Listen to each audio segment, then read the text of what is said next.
It's good to see you guys. Going through the film, a lot of good things, some things to improve on. I felt that where you look at that first half and that third quarter, in particular, you have our team. And you could see kind of what we could become, and then maybe what we've been.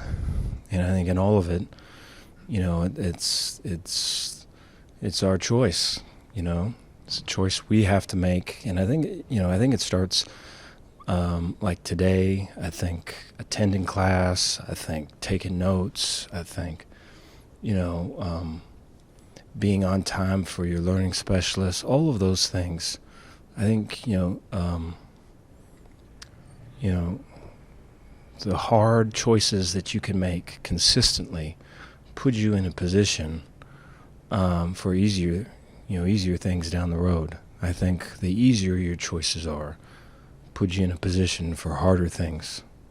And that has been a consistent talking point, and I think it's been one that has taken a while to take hold. And so we're still fighting that fight. We're going to have to mature in that sense so that we can be that first half team, because we've got a lot of football to play. Excited for this next game. I know the environment in Lubbock will be a good one, and a lot of familiar people there. And you watch the film; they play hard and aggressive, and it's impressive to watch. And they're a good football team, and so our best is going to be required to get out of there with a win. And so excited for the week ahead. Any questions you guys got? Dave, any special feelings, emotions going against Joey's team, going against Joey? Well, I have a lot of respect for Joey and a lot of the guys on the staff. And so, and I mean this wholeheartedly. I want them to win. I want them to have success, just not just versus us, but I want to see them successful. I know the type of people they are and what it means to all of them and everything, and so you want them to have their own success. Just not this Saturday. It's gonna be weird the first time you kind of see them like in person in the red and black and on the other sideline. No, I think it's for us it's going to be for us it's going to be starting fast. And then, when we do start fast, not having a lull, not having a third quarter, so to speak, and so that we continue to pound the rock and continue to work on the things that are right in front of us so that we are in position to finish strong. I think that complete game has been way elusive to us, and I think that's probably going to be the most difficult thing of all of it. Dave, there was a 10-year period in this series where it was a neutral site, but you have to go back to 1990, the last time the Bears won in Lubbock. Is there concern there considering some of the road game struggles this season? No, I think I think part of the fight, and I appreciate the question. I think part of the fight for us is to not really look at it that way or label it that way. I think I think some of the things that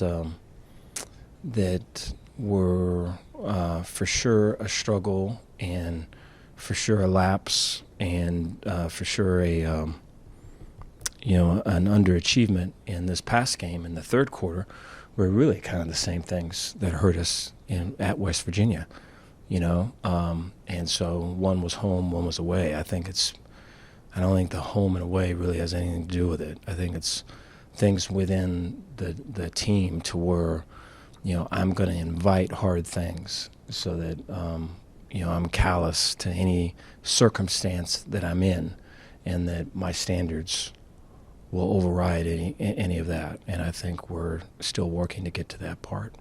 Dave, you've talked about the trackers that you guys use to measure the miles per hour that the guys run and stuff.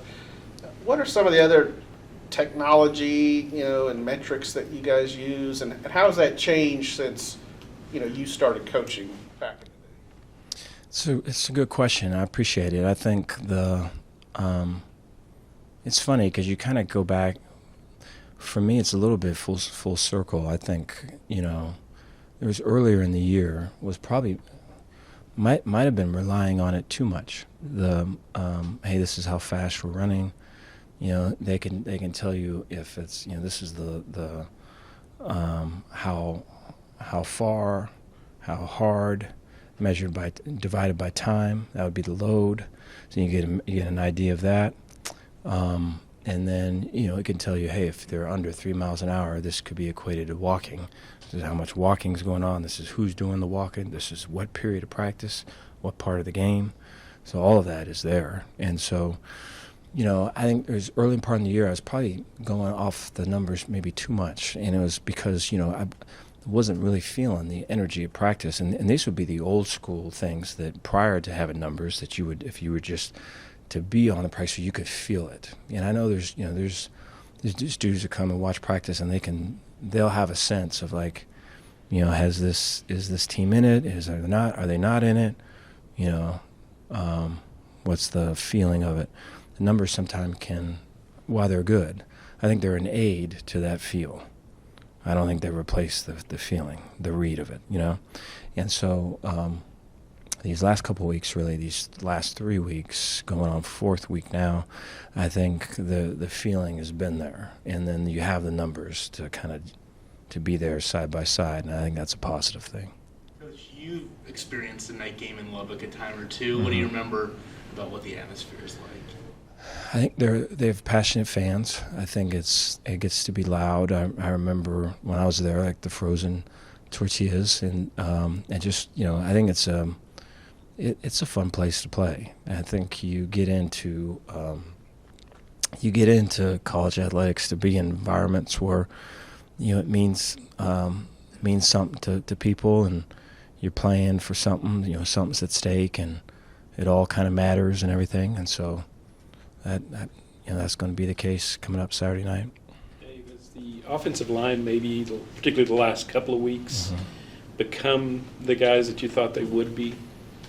I think we're working to get there. I think in you know, prior to the last couple of weeks, there were some guys maybe still living in the aftermath of, you know, the year before, and then maybe there's some guys that were fighting the growth that needed to occur, or maybe there's some younger guys that are just trying to figure it all out. And I think all three of those things, you know, at different stages of the earlier part of the year, have all kind of taken center stage. And, you know, I give you know, Eric and Jeff and all them a lot of credit, and then the O-line too, because, you know, it's hard to look in the mirror. I think it's so much easier to look out and you know, not kind of be critical with yourself, but to be you know, it's this guy's problem, or it's, you know, if only this call was played, or, you know, any of that. And so we never really got to any of that. It was more of, I see it,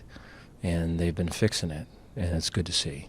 And so the more falling forward this past game, and aided by O-linemen pushing running backs, then really, I can remember you put a couple games together. In this last one, we kind of beat, you know, multiple games of falling forward. And O-linemen have a lot to do with that. Sorry. When you lose a player to the transfer portal, and that's part of the days of college athletics, is that something that you take personally? No, I appreciate the question. I think, you know, there is so far so far in our experience here, you know, the guys that have gotten the transfer portal, that thought has entered your mind way prior to the season starting, you know, and you could kind of sense it. There, you know, there's you know, we're working really hard to kind of wrap our arms around them and to show them, you know, it might be thinking this way, right? How about we think this other way? Why don't we embrace this? Why don't we, you know? And it's not to say that any of it was necessarily, hey, you know, there's no like this is what I'm going to do or any of that. But you could just, you knew that it took an all it took an encompassing view and a real kind of commitment from everyone to really be able to really work to get this dude to feel loved and feel seen and feel like he belongs. And I think it's a good thing, because I think that guys want to be able to feel that, and if the school that they're at is not giving them that feeling, then they should go somewhere where they do get that. And so I think all we can do is in that circumstance, see reality for what it is, treat them with respect, and really kind of make ourselves available to them. And then if it doesn't work out, try to help them so that they can be somewhere where it does work out. Could you give us a status update on Craig Williams, Monterey Baldwin? He went out late in the game, and then Tay McWilliams. Yeah, Tay still is a week or possibly more out, and then I think Monterey, the feedback we're getting right now is we won't really know to the end of the week, possibly Thursday, and so he won't really be doing much until then. And then, I'm sorry, who else did you say? Craig Williams. Craig Williams, yeah. So he is on his way coming back, so he'll work out with us today. And so, granted that all of that goes good, it's a good chance we'll have him for Saturday.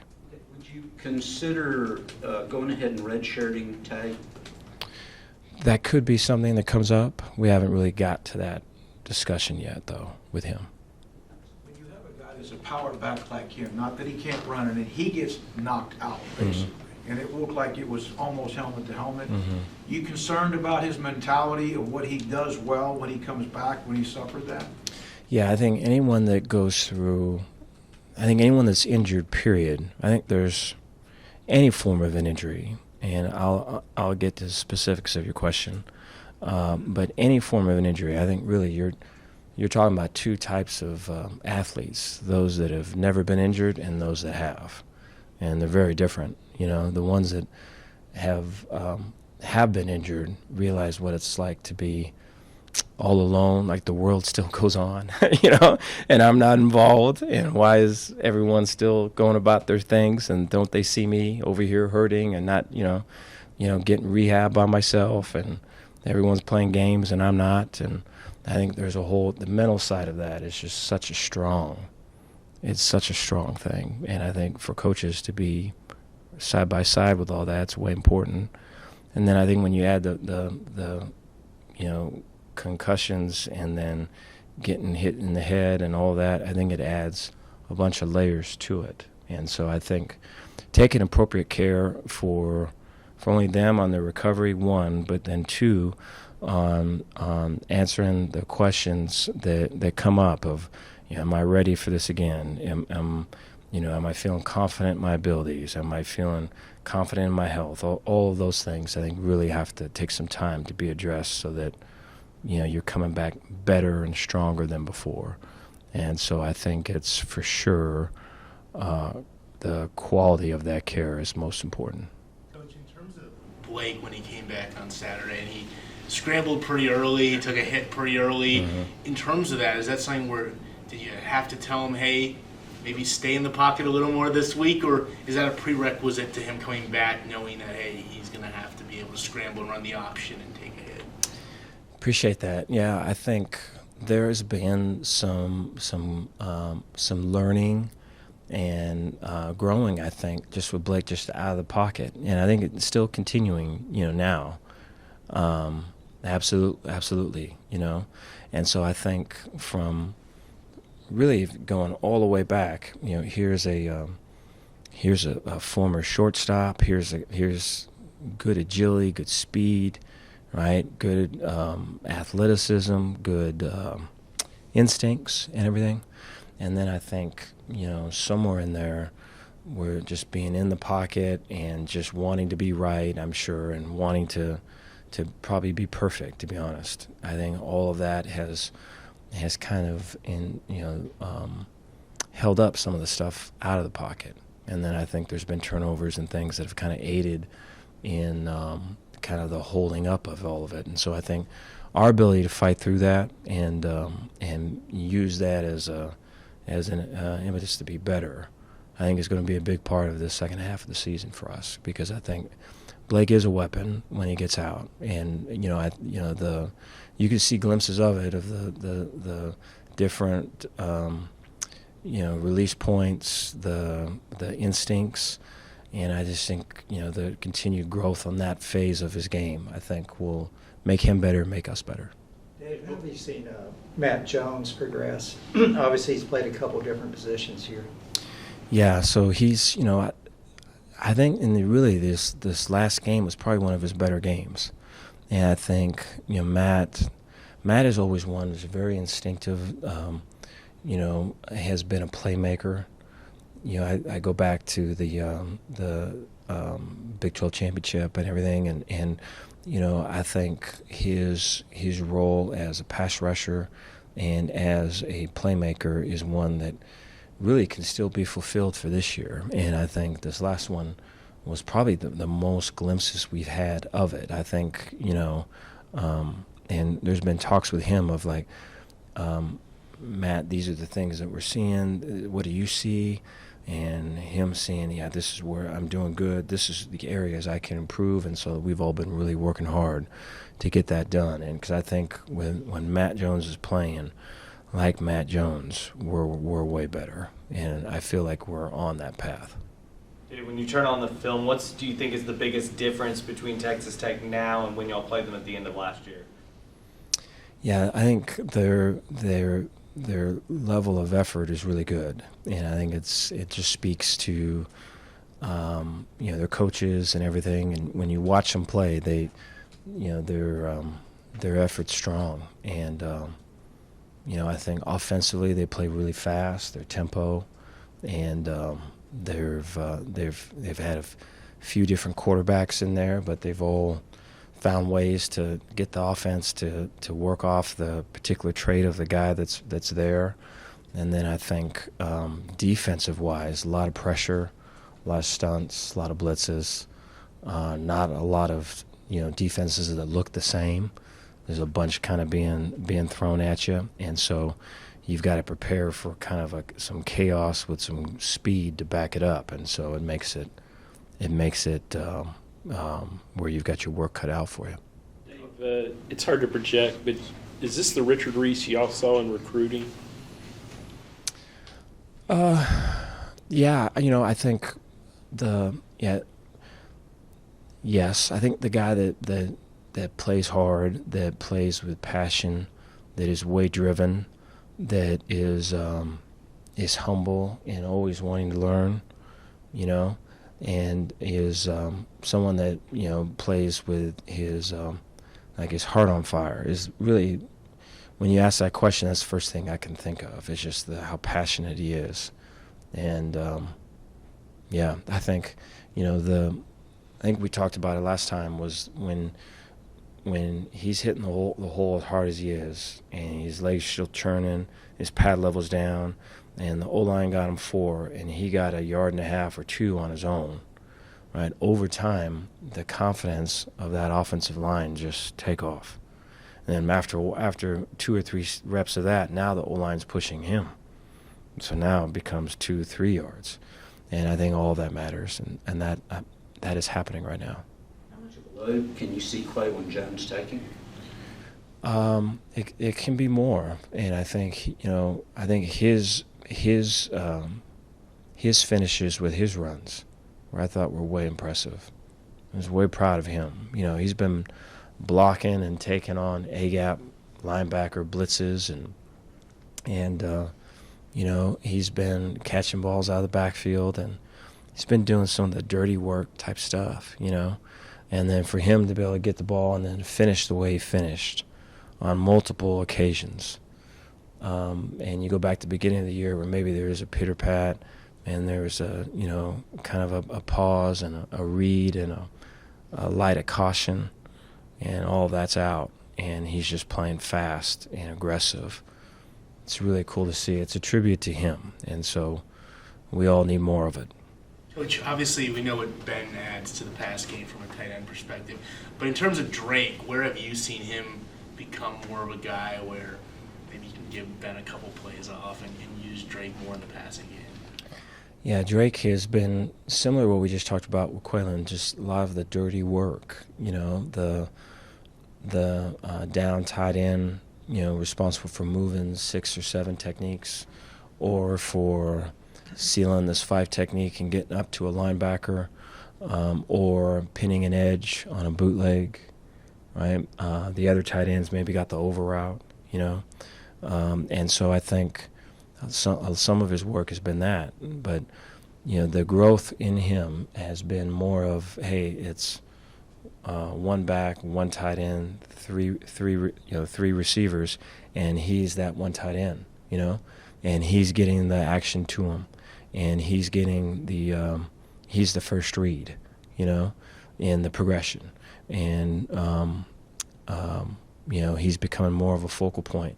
And I think the consistency with him and his work ethic, and he had a shoulder banged up, had a quad banged up in this game, and it didn't stop him one bit.